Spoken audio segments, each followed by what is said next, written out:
वेदांत सत्यम ने लिखा है, प्रणाम गुरु जी। संबंधों पर चल रही श्रृंखला में आपने कहा था कि पति पत्नी के बेडरूम्स अलग होने चाहिए, लेकिन इस व्यवस्था से क्या दोनों के अंतरंग संबंध प्रभावित नहीं होंगे? विवाह में दैहिक संबंधों की अहमियत भी तो बहुत है, कृपया इस पर कुछ कहें। मैंने ये नए प्रयोग जो हम करेंगे उसके लिए प्रस्ताव दिया था, और मैंने इसमें ये भी बात कही थी कि जो लोग अफोर्ड कर सकते हैं, सब पे लागू नहीं होती बात है, और कुछ प्रयोग निश्चित ही समाज में वही लोग करेंगे जो तमाम चीज़ों को अफोर्ड कर सकते हैं। जो नहीं अफोर्ड कर सकते हैं वो कैसे प्रयोग करेंगे? और मैंने उसमें ये बात तो कही नहीं थी कि भाई अपना मतलब एक जो अलग अलग बेडरूम हो उसके अलावा उनका साथ में ना हो, ये नहीं कहता। साथ वाला तो हो ही, इसीलिए वो लग्जरी है। आपका अपना एक म्यूचुअल तो है जहाँ पर आप दोनों साथ में हो सकते हैं, लेकिन आपके पास एक एक्स्ट्रा भी है, तो that is a kind of luxury. लेकिन कुछ प्रयोग लग्जरी में होते हैं, इससे हम इनकार नहीं कर सकते। अगर बेडरूम्स ना हो तो कम से कम स्पेस होने चाहिए, उन स्पेसेस को हम क्रिएट करें। तो ये कहने में ये मनसा नहीं थी कि जब उनके बेडरूम्स अलग हो गए तो उनके जो अंतरंग संबंध हैं, उनके दैहिक संबंध हैं, उनके जो फिजिकल इंटीमेसी है वो नहीं होनी चाहिए, ऐसा नहीं है। देखिए, विवाह स्त्री पुरुष जब साथ में आए हैं तो ये तो बात मानी हुई है कि उसमें दैहिक संबंधों का, फिजिकल इंटीमेसी का, दैहिक अंतरंगता का एक बहुत बड़ा रोल है, एक बहुत बड़ी भूमिका है, क्योंकि बाकी सारे संबंध जो हैं वो उनमें सारी चीज़ें कॉमन हैं, सारी चीज़ें कॉमन हैं। बस एक यही चीज़ अलग बनाती है स्त्री पुरुष के, पति पत्नी के संबंध को, जहाँ पर उनका दैहिक आकर्षण भी है, दैहिक संबंध भी है, वो इंटीमेसी, वो अंतरंगता, वही उस संबंध को विशेषता भी देती है और संभावना भी देती है। तो जब ये बात मैंने कही थी तो इसके पीछे जो विचार है वो ये है कि बहुत सारी अंतरंगताओं को भी लोग आदत में बदल देते हैं, मशीन में बदल देते हैं। हमको सचेतन जीवन जीने की तरफ बढ़ना है।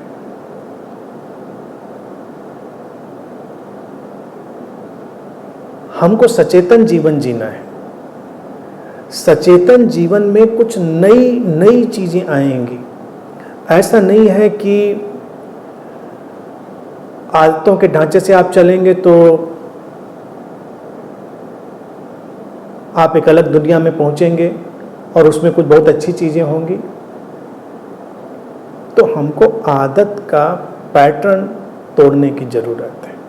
और चूंकि दो लोग साथ में हैं, एक स्त्री और पुरुष, तो इसको ये मान के चलिए दो संसार साथ में। यूं तो हर संबंध में देखिए ये बात लागू हो रही है, दो संसार तो हमेशा साथ में ही आते हैं, लेकिन यहाँ पर फिर उनकी जो भिन्नता है, उस भिन्नता को विकसित होने के लिए, खिलने के लिए अलग स्पेस मिलना चाहिए। दैहिक अंतरंगता एक बड़ा विषय है, और यहाँ पर फिर से वही चीज़ आएगी, पशु से परमात्मा तक की यात्रा। अगर उसको हम यांत्रिक बना लेंगे, उसको हम मैकेनिकल बना लेंगे, अपनी आदत के ढांचे में उसको डाल लेंगे, तो वो बिल्कुल हमको बांधने वाला हो जाएगा, यांत्रिक हो जाएगा। इसीलिए कुछ दिनों में चार्म भी जाता रहेगा, वो अट्रैक्शन, वो सारा जो भाव था वो सब चला जाएगा। तो वो चार्म भी बना रहे, वो आकर्षण भी बना रहे, और उसमें वो जो रहस्य है वो भी बना रहे। इसलिए थोड़ा स्पेस, इसीलिए वो लेट देयर बी स्पेसेस वाली बात है। अंतरंगता घटे, इसका इंतजार करना चाहिए। देखिए, पशु के पास क्या एक चीज़ रही, प्रकृति ने उसको तो केवल संतान पैदा करने के लिए डिज़ाइन किया है। तो इसीलिए लोग कई बार ये मुद्दा उठता रहा है नीतिवादियों, नैतिकवादियों की तरफ से कि मनुष्य को ही देखिए, इसके ऊपर जो है काम वासना, सेक्सुअलिटी हमेशा हावी रहती है, और पशु तो बेचारे एक टाइम फ्रेम में आते हैं और उनकी काम वासना और संतान पैदा करके खत्म हो जाती। तो ये उनकी सीमा है और ये सीमा ही तो उनको पशु बनाती है। मनुष्य के पास अब एक नई संभावना आती है, मनुष्य अब उठेगा परमात्मा की तरफ पशु से तब जब वो प्रकृति के उस सम्मोहन से भी हटने की कोशिश करेगा। उसका उद्देश्य ये नहीं है कि बस उसको संतान पैदा करके स्पीशीज को आगे बढ़ाना है। वो जीवन की हर व्यवस्था, हर प्रक्रिया से अपने जीवन में अधिक से अधिक शांति, अधिक से अधिक प्रसन्नता और अधिक से अधिक ठहराव तलाशेगा। दैहिक अंतरंगता नैसर्गिक रूप से व्यक्ति के जीवन में आनंद को लाने की एक घटना है। नैसर्गिक रूप से व्यक्ति आनंदित अनुभव करता है, लेकिन अगर वो बहुत यांत्रिक हो जाता है तो पीड़ित भी अनुभव करता है।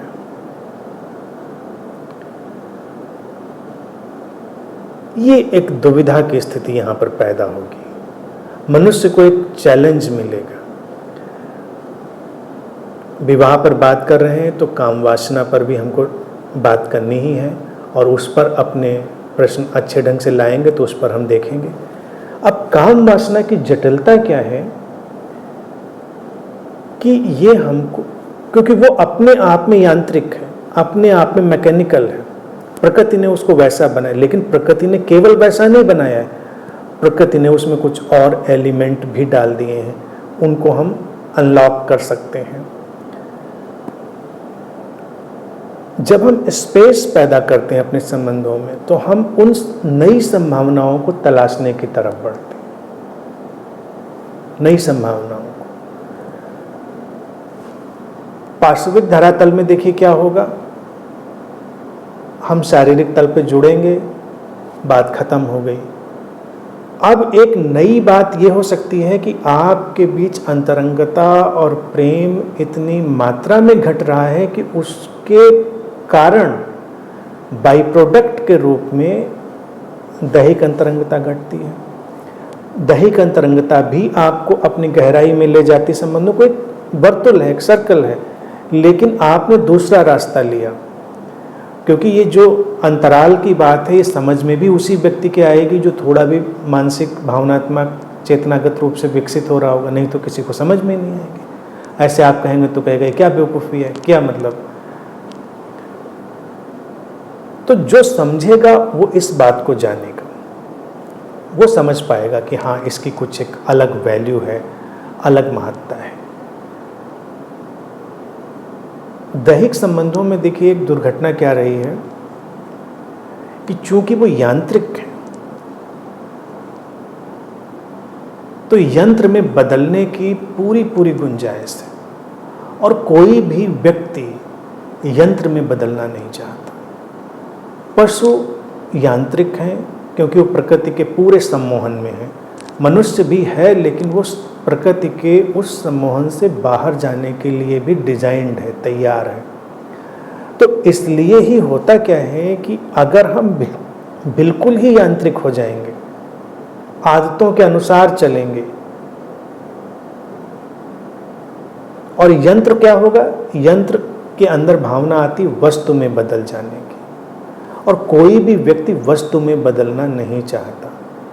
तो विवाह के संबंधों में भी एक दूसरे को वस्तु में हम ना बदल दें, ये एक बहुत बड़ी चुनौती है और बड़ी सचेतनता है और बड़ी जिम्मेदारी है।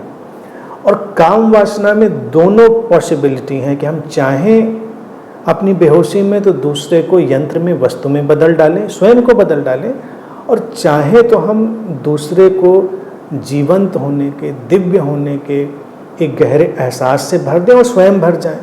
दोनों पॉसिबिलिटी है। इसीलिए आमतौर से देखा क्या जाता है कि जो ये सेक्सुअलिटी है ये व्यक्ति के अंदर एक जाना अनजाना अपराध बोध, गिल्ट लेकर आती है। क्यों लेकर आती है?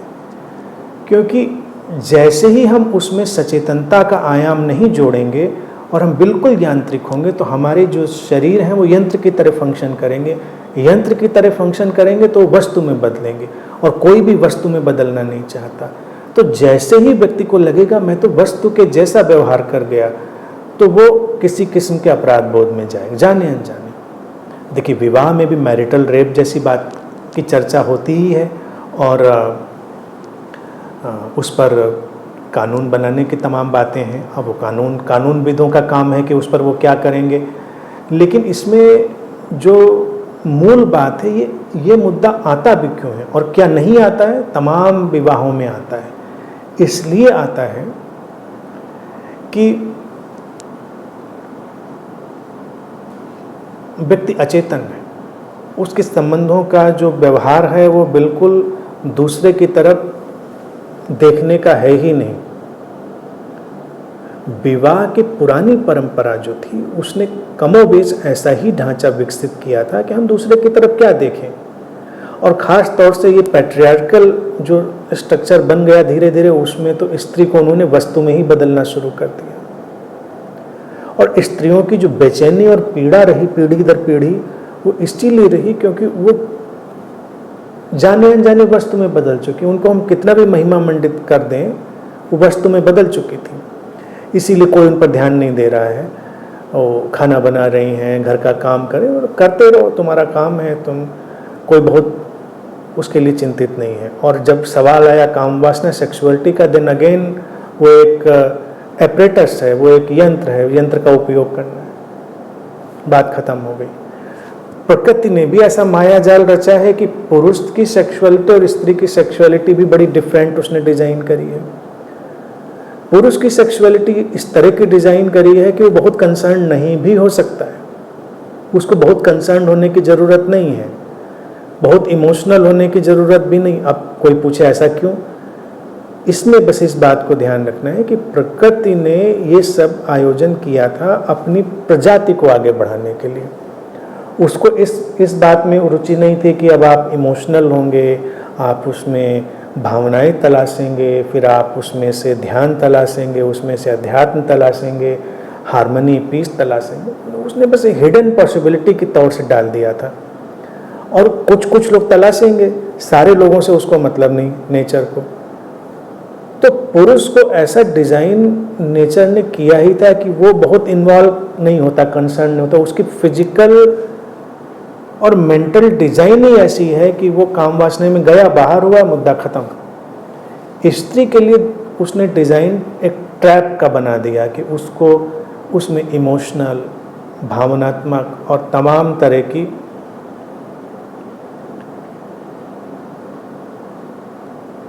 चीजें भी आएंगी, तो वो जटिलता पैदा होगी। स्त्री में क्यों आएंगी? क्योंकि अब वो एक संतान को भी जन्म देगी, तो उसके भीतर उसका जो यंत्र है उसमें भावनाओं का, संवेदनाओं का, इन सब का समावेश भी होना आवश्यक था। तो लिटिल बिट उस यंत्र में ये प्रोग्रामिंग थी, लेकिन इतनी प्रोग्रामिंग से तो काम चलना नहीं था। प्रोग्रामिंग तो और आगे बड़ी होनी है, प्रोग्रामिंग को तो और ज़्यादा हमें ले जाना है। तो ये सब जो भिन्नताएं हैं, इनको एक्सप्लोर करेंगे कैसे? क्योंकि अगर शादी का रूटीन ही आप उसमें आए, और जैसा कि मैंने कहा कि आपके पास स्पेस की लग्जरी भी नहीं है, तो आपको कभी भी एक्सप्लोर करने का मौका नहीं मिलेगा। आप उस बस रूटीनी एक रिपीटेटिव पुनरावृत्ति वाले दुष्चक्र के शिकार हो जाएंगे। बल्कि प्रयोग ये बताते हैं, अध्ययन ये बताते हैं कि जब ये स्पेस अंतराल पैदा होता है, तो जो प्रश्न में बात आई दैहिक अंतरंगता की, दैहिक अंतरंगता और गहरी हो जाती है। उस अंतरंगता में नए आयाम फिर स्पर्श किए जाते हैं। लेकिन व्यक्ति नए आयामों के स्पर्श करने के लिए अभी कहाँ तैयार है? वो भी एक आध्यात्मिक विकास है। भारत में जो तंत्र की व्यवस्था आई, तंत्र विज्ञान जो साधना का सिस्टम आया, उन्होंने यही प्रस्ताव दिया था। और इसीलिए तंत्र में काम वासना का एक अलग किस्म का स्वीकार आया, क्योंकि वो इस सारी यांत्रिक व्यवस्था को तोड़कर वो आगे ले जाना चाह रहे थे। तो तंत्र में अगर ध्यान होगा तो वो कहते हैं पशु भाव, वीर भाव और दिव्य भाव, वो तीन भावों की चर्चा करते हैं। पशु भाव से वीर भाव और दिव्य भाव। वीर भाव क्या है? यानी कि जो करेज, साहस का भाव है। तंत्र की फिलॉसफी कहती है कि पशु से हटने के लिए ये वीरता चाहिए, थोड़ा साहस चाहिए। और दिव्य भाव वो है returning to the source, entering into the mystery, स्रोत की तरफ लौटना, रहस्य में प्रवेश। तो जब कोई पाश्विक ढांचे को यानी कि उस यांत्रिकता को तोड़ने का साहस करता है, वीरता करता है, तो व्यक्ति उसके लिए एक रहस्य में बदलने लगता है। विवाह में लोगों को क्या लगता है, सब एक दूसरे को जान गए, पहचान गए, और पीड़ा सबके अंदर है कि कोई एक दूसरे को जानता नहीं, पहचानता नहीं। क्योंकि हम जानते किसको हैं, हम जानते यंत्र को हैं, शरीर को जानते। व्यक्ति जो है वो उसके पीछे छुपा हुआ है, वो और बड़ी घटना है। तो उसके लिए एक वीरता चाहिए, साहस चाहिए, चैलेंज चाहिए। तो इसलिए ये प्रस्ताव मैंने कहा था कि वो अगर हम थोड़ा अंतराल लाते हैं तो उस अंतराल के माध्यम से हम व्यक्ति के रहस्य में प्रवेश करेंगे और यांत्रिकता से बाहर होंगे। अंतरंगताएं फिर भी घटेंगी और वो अंतरंगताएं गहरी से गहरी परितृप्ति लाने वाली होंगी। काम वासना की अगर बात उठाई जाए, इस पर क्वेश्चन कोई उठाता नहीं। अगर खुद देखें, विवाह हुआ तो एक मान ही लिया जाता है ये तो संबंध घटा ही होगा। नहीं भी हो सकता है कुछ लोगों में, लेकिन ये तो होता ही है, मान लिया जाता है। लेकिन कितने लोग विवाह में जाते हैं, काम वासना में उतरते हैं और काम वासना की जो गहनतम परितृप्ति है उसका अनुभव करते हैं? कितने लोग? कोई ये प्रश्न पूछने का अपने से साहस नहीं करता, क्योंकि माना ही जाता है ऐसा तो कर ही लिया होगा। अगर उतनी गहनतम परितृप्ति आए व्यक्ति के जीवन में तो वो देह से हट भी जाएगा, देह से देहातीत होने लगेगा वो, और उतनी जरूरत नहीं रह जाएगी उसको। लेकिन चूंकि नहीं आती है वो गहनतम परितृप्ति, वो डीपर सेटिस्फैक्शन, तो इसलिए वो रिपीटिशन में जाना चाहता है बार बार। और जितना रिपीटिशन में जाना वो जाता है उतना ही वो निराश होता जाता है, निराश होता जाता है। ये बड़ी विडंबना है। तो इसलिए बातों को समझना, उन पर चलना, प्रयोग करना, ये सारी चीज़ें अनिवार्य हैं। तो नई संभावनाएं जब हम तलाशेंगे तभी पशु से दिव्य भाव की तरफ जाएंगे। तो भारत का जो ये साधना का मार्ग था वो उसने इसी का प्रस्ताव किया था।